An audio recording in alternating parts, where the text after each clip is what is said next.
Just when we thought ukuthi September is July 3.0, it is alleged that the 121 dockets that were supposed to be handed back to Mkhwanazi and the political task killing team, it is all over the news kuthiwa Mkhwanazi refused those dockets. And I understand if that's the case why he refused, because of the reason why bazithathile, it's because there was some information in those dockets that nebangafuni ukuthi aphume. That's the only reason why uSibuya Nomchunu took those dockets away from Mkhwanazi and the political task killing team.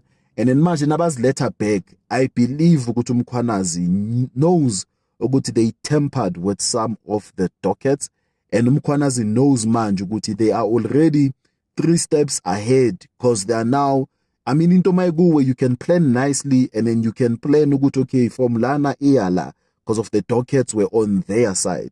So if Velu Mkhwanazi refused to take those dockets back, I understand. But however, there's another story yokuthi the president was not happy ukuthi Masemola gave the dockets back to Mkhwanazi and the political task killing team. It is said ukuthi uSibuya was not happy. It is said ukuthi Mchunu was not happy. Then, because of those people were not happy, ama dockets bawathathile from Mkhwanazi, and then they handed those dockets back.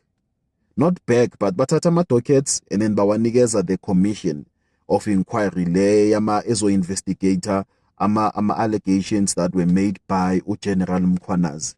So I think ukuthi September will be another month of no movement. I think ukuthi September will just be another month of having to wait on the date that a commission of inquiry will be made public.